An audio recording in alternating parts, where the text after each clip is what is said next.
ఇక తెలంగాణ రాష్ట్ర వ్యాప్తంగా అత్యుత్తమ ఆవిష్కరణ అమలు కలిగిన ప్రాజెక్టులను గుర్తిస్తూ క్రెడై తెలంగాణ రియల్ ఎస్టేట్ అవార్డులను అందజేశారు. క్రెడై తెలంగాణ మార్గ నిర్దేశకత్వంతో పలు అవార్డులను రియల్ ఎస్టేట్ కార్యకలాపాలతో వైవిధ్యమైన కోణాలను ప్రదర్శించిన సభ్యులకు శ్రీ తన్నీరు హరీష్ రావు, క్రెడై తెలంగాణ చైర్మన్ శ్రీ జి రామరెడ్డి, క్రెడై తెలంగాణ అధ్యక్షుడు Shri CH Ramachandrareddy, president elect Shri D Muralikrishnareddy ప్రతిష్టాత్మకమైన అవార్డులను అందజేశారు.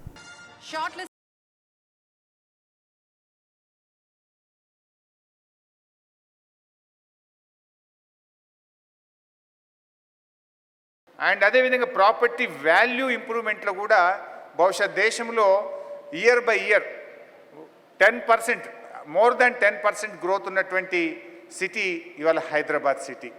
ఇట్లా అనేక రకాలుగా అడ్వాంటేజ్ ఉంది. ఢిల్లీలో చూస్తే already congestion and air pollution, చెన్నైలో పోతే డ్రింకింగ్ వాటర్ ప్రాబ్లం. మీరు చూస్తున్నారు హోటల్లో ఎట్లా ఉన్నాయి, రేట్స్ ఎట్లా ఉన్నాయి. బయట మంచినీళ్ళు కొంటే టిఫిన్ ఫ్రీ అన్నట్టు, ఛాయ్ ఫ్రీ అన్నట్టు అయిపోయింది చెన్నైలో. సో చెన్నైలో వాటర్ ప్రాబ్లం, వాటర్ స్కేర్సిటీ ఎంత ఉందో మనకు తెలుసు.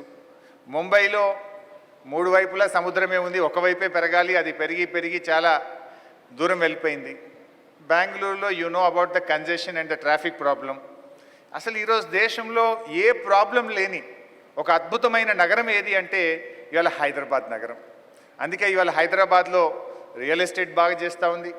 అన్ని బిజినెస్లు కూడా, అది ఐటీ ఇండస్ట్రీయా, ఫార్మా ఇండస్ట్రీయా, అది రియల్ ఎస్టేట్ ఇన్వెస్ట్మెంటా, ఏది చేయాలన్నా దేశంలో ఎన్ఆర్ఐలు కానీ ఫారిన్ కంపెనీస్ చూసేది they are looking towards Hyderabad. అందుకే మా రామరెడ్డి గారు అంటున్నారు, దేశంలో మార్కెట్ అన్ని చోట్ల దెబ్బతింది కానీ హైదరాబాద్ మార్కెట్ చాలా బాగుందన్నారు. దానికి పరిపాలన, ఒక స్టేబుల్ గవర్నమెంట్, ఒక good law and order, good environment, ఇట్లా ఇవన్నీ కూడా కలవడం వల్ల ఇంత అద్భుతంగా వస్తుంది. అంటే దేశంలో ఇతర నగరాల్లో ఉండే పరిస్థితులు కూడా మనకు అనుకూలంగా వచ్చినాయి. బహుశా నిన్న ఆంధ్రప్రదేశ్ది కూడా మీకే బాగా కలిసి వచ్చినట్టుంది. కలిసి వచ్చిందా? సో అట్లా హైదరాబాద్కు ఉండే అన్ని అడ్వాంటేజెస్ కూడా మనకు చాలా ఉన్నాయి. ఇది ఇంకా బాగా పెరుగుతుంది. They are talking about the growth rate. వాస్తవానికి ఆర్థిక మాంద్యం వల్ల మన దేశమే కాదు ప్రపంచమంతా కూడా ఈ ఎకానమీ స్లో డౌన్ కావడం వల్ల ఎఫెక్ట్ అయింది. బట్ కంపారిటివ్లీ మన రాష్ట్రం మాత్రం మిగతా రాష్ట్రాల కంటే చాలా బెటర్ ఉన్నాం మనం. అఫ్కోర్స్ మన ఎకానమీ కూడా స్లో డౌన్ అయింది. Last year our growth rate was around 22% in the first 3 quarters. This year it is around 6.5-7%. మనకు కొంచెం తగ్గినాం.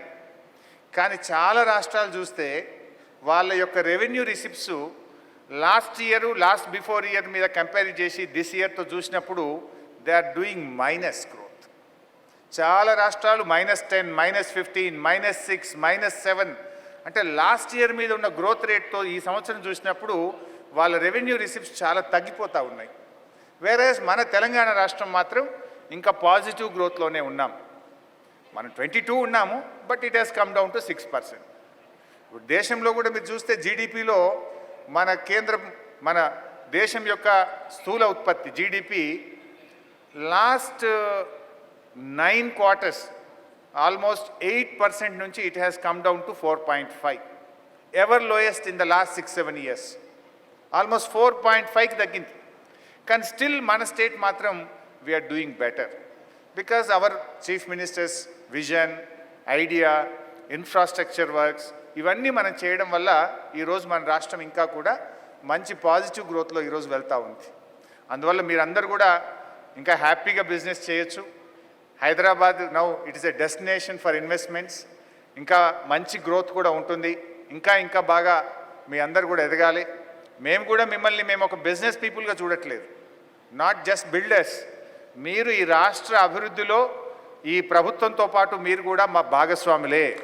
You are part and parcel of the state development. ఎందుకంటే ఈరోజు మీరు బిల్డర్స్గా మీరు లేఅవుట్ చేస్తే మేము వాటర్ సప్లై ఇస్తామేమో, పవర్ సప్లై ఇస్తామేమో, ఒక రోడ్ ఇస్తామేమో, కానీ you are also doing lot of infrastructure. ఈ ఇండస్ట్రీ ఎంత బాగా పెరిగితే ఈ రాష్ట్రంలో ఉపాధి కల్పన పెరుగుతుంది, ఈ రాష్ట్ర ప్రభుత్వ ఆదాయం పెరుగుతుంది, ఈ రాష్ట్ర ప్రభుత్వం యొక్క గౌరవం పెరుగుతుంది. అట్లా మిమ్మల్ని ఒక బిజినెస్ పీపుల్గా కాకుండా మీరు ఈ రాష్ట్ర అభివృద్ధిలో ఒక భాగస్వాములుగానే మా ప్రభుత్వం కానీ మన ముఖ్యమంత్రి కేసీఆర్ గారు చూస్తారనేటువంటిది, that is the idea of this government అని చెప్పి కూడా నేను ఈ సందర్భంగా మీ అందరికీ కూడా తెలియజేస్తాను.